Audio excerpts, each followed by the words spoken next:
Here's how I make complex shapes using vector manipulation tools in Adobe Illustrator. Hi, I'm Tjokro, and today we are going to be adding more detail to this sunset illustration by adding more rays of sunshine, a beautiful rushing river, and a forest just along the horizon.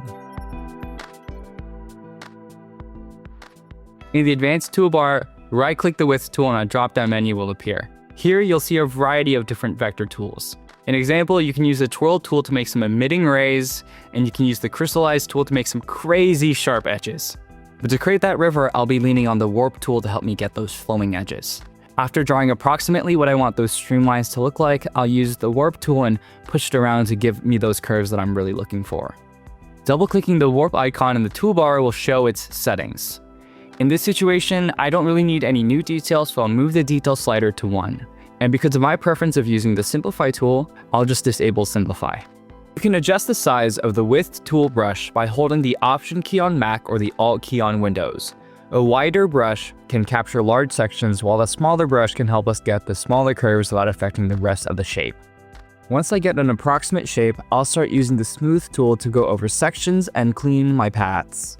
I'll move points and adjust Bezier curves as needed. With the same process, we'll introduce more lines bouncing along with the stream and add shading.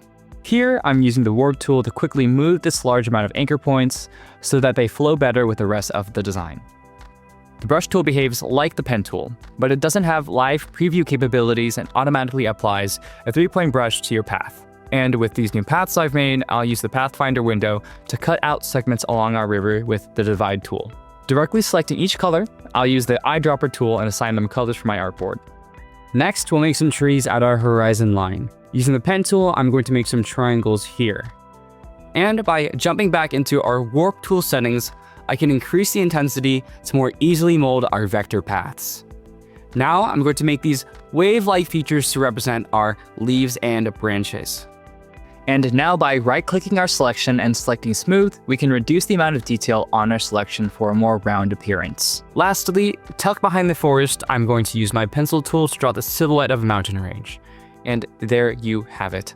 A beautiful landscape and a river of sunlight made entirely in Adobe Illustrator. Overall, these vector manipulation tools have such a wide variety of uses that go beyond what I covered today, and have saved me so much time in delivering vector artwork. And honestly, there's so much fun to play around with. Thank you all for watching. Once again, I am Tjokro, and if you learned something new, be sure to leave a like on this video and follow Adobe Live on all their social platforms. Next up, we're going to learn how to make a custom texture brush right here in Adobe Illustrator.